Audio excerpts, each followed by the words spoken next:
Okay, Dubé, I have, I think, a pretty fun one to share with you now. This is a sort of, coffee book type thing with, called The Secret Museum, with the, digging into the archives of all those museums who have, 9/10 of their collections, locked away behind closed doors for safekeeping, and we only see, what is on display. I did have higher hopes actually for that aspect of this book. They didn't dig out anything, they didn't dig out as much really weird stuff as I had hoped. So for a lot of the museums, it's pretty obvious stuff that you would think would be, they're big attention getters. They might just be, in special keeping for safety reasons. So like the Gutenberg Bible, the log of the Kontiki, and Van Gogh's sketchbooks would be among the books that they have. And then objects-wise would be pretty famous things. There's a sketch of Crick's DNA. There's the flag of Trafalgar, Duchamp's pissoir, ready-made, Vasa boat, curtain of the Ark of the Covenant, things of that nature. And they don't have Anne Frank's book, but they have her friend book. Now these are going to sound super quaint to you guys younger than me. We had them, probably the last generation to have these in school, elementary, I guess, middle school. You'd have this sort of velvet book that you would take and have your friends sign, sort of the way people would sign each other's yearbooks at the end of high school, if that still happens. In the States anyway, that's a tradition. I remember mine very well because PS 96 of the Bronx, one of the lovely schoolmates of mine wrote in it, "Roses are red, violets are blue. I killed my dog because he looked like you." So yeah, so lovely. I guess you get that online every day now. You kids, you can't stop clicking your phone. But back then they had to say that stuff to our face for the most part. Anyway, that's immortalized. Yay! Let me tell you about this friendship book that Anne Frank had with her friend. What's your Dutch name there? They have some pictures here, but all the pictures are very, very small. So A, I can't show them to you, and B, even for me, their value's a little bit diminished, so to speak. Julce, so Julie. So her friend Julce, she wrote this heartbreaking. "Dear Julce, what shall I write here? Wait, dear Jewel, I have an idea. Good health and all the best. Be good and full of zest, and whatever fate may be divining, remember every cloud has a silver lining, in memory of your friend, Anne Frank." Unfortunately, Julie was taken to a concentration camp and did not survive. This book was among the things that were gathered from the annex and presented to Anne Frank's father, along with the diary, and he was the only one to survive. And just imagine reading that.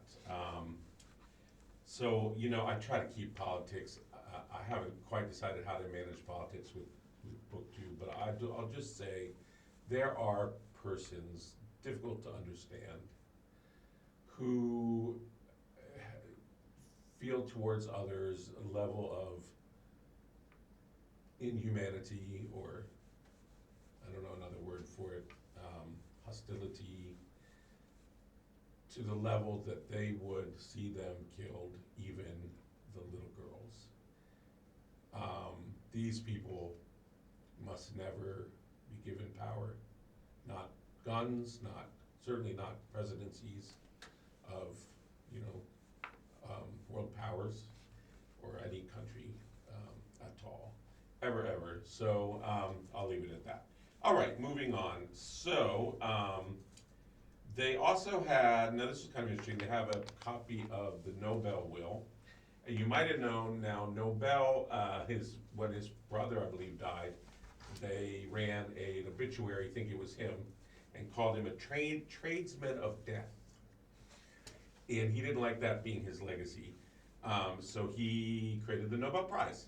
And by the way, if you don't know, the literature part of that is originally was supposed to be given to works, a body of work of an idealistic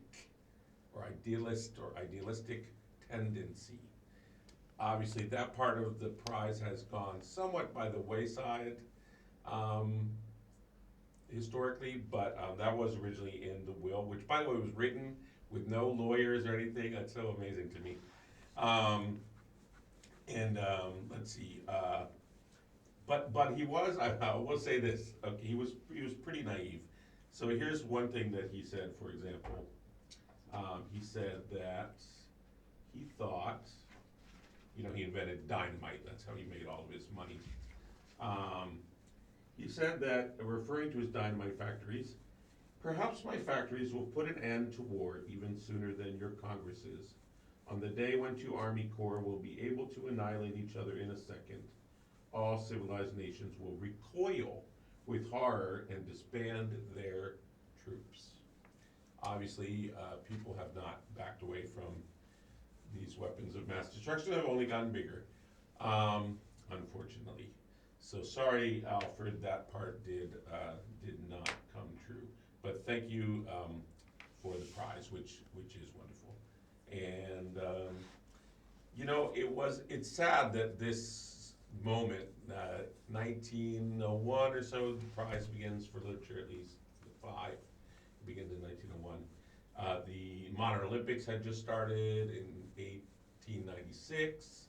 So there was this sort of global feeling, an attempt to sort of create some good global vibes, as the kids say nowadays, civilization, as they would say back then, around the turn of the century, and within 15 years, the Great War. So sad. All right, let's get to the fun stuff. I promise you some fun stuff. All right, so Nabokov. Nabokov is in here. Yes, he has a collection of butterfly willies, peepees. Yes, he collected butterflies. He was obsessed with butterflies. Apparently, one of the ways to identify butterflies is by their genitalia. So there's a collection of Nabokov's butterfly wee-wees. What else have we got there? We've got Dickens, interesting there. He loved his cat very, very much. So much so that he had a pointer thing made from his cat's paw. His cat, Bob, named after Bob Cratchit, had this little paw, and he would use it, so he loved performing as much as he loved writing. And so they have, really interesting, they have his works where he puts in pauses and cues and different little sort of stage notes to himself. So that's pretty interesting in the Dickens collection there. Anyway, some older things like Ashurbanipal's cuneiform. They think it was his, well, they know it was his exercise book where he's practicing learning his cuneiform. Now, this is interesting because it was saved by having been sacked. So obviously, when they burned, Alexandria, this was not so great because everything burned. But when they burned the Assyrian library, it baked the clay tablets so that it preserved them. So it's funny how sometimes things get preserved, leading us to the cave where the Diamond Sutra was found. So now this is hugely important. It's in the London Library, where many of these things are in British hands, and maybe not the greatest place for them to remain. Maybe time for them to go back to some other places. But anyway, the Diamond Sutra is the oldest book we have, and it really is a book. Now, it's a scroll on yellow mulberry paper, about 5 meters long, wood block printing, but it was said that to teach 4 lines of the Diamond Sutra, is as good as doing as many works of charity as there are grains of sand in the Ganges. So this copy that we have was deemed, not good enough to serve in any temple, which is why it ended up in the cave and it survived for us. So accidents of fate are quite funny. It was on the 15th day of the 4th month of 868 AD. It's printed on the back for free distribution for the merit of the parents of Wang Jie. So this to me sounds like very much like a real book. And there was also something interesting. Kumara Jira, who did the translation from the Sanskrit, I believe, maybe Pali, into the Chinese, was not a fan of translation. He said it was like eating rice that someone else had chewed. But anyway, I've got to get my merit for teaching you 4 lines of the Diamond Sutra. So let me give you the 4 that are in our book here. So I can get as many as much merit as all the good works that could be done as grains of the sand in the Ganges River bed. Here we go. All conditioned phenomena are like dreams, illusions, bubbles, or shadows, like drops of dew or flashes of lightning. Thusly should they be contemplated. Again, it's just, pictures are so small, but it's cute. I don't know why. Cat. Picture there. That's not in the actual book, but there is a beautiful frontispiece with guardian lions and things of that nature, asuras. You've even got a cover, if you will. So that's the Diamond Sutra. I've got a couple other things there. The Lienzo from Tlapiltepec. Getting into our modern writers, we've got Roald Dahl. Now this is quite interesting because, again, we've got his drafts of things. Would you like to guess what the Oompa Loompas were once called at one point? No? The Whipple Scrumpets. Whipple Scrumpets. I kind of like that, actually. The Whipple Scrumpets. Maybe that wouldn't have been quite as scary as the Oompa Loompa has a scarier tone to it, but we'll have to hear Whipple Scrumpets put to music to tell. The original Matilda was very mean. Not just vengeful to her parents, but just mean to them, and dies in the end. A couple things I thought were interesting about Dahl that I didn't know. He was like Saint-Exupéry, an RAF, a pilot. Yeah, it's interesting that these pilot guys, got interested in children's literature of a fantastical variety. He became a writer because someone asked for him to share his experiences about the war, and would he write it down? And he wrote it down. The person he gave it to thought it was so good, he gave it to an editor, and it was printed like just as was, and that's how he got started in writing. Another very interesting thing that I think, I always think of Dahl as got a certain darkness to him. Dahl's son Theo was hit by a taxi. And he had developed a swelling on the brain very, very badly, so badly that he had to be drained regularly.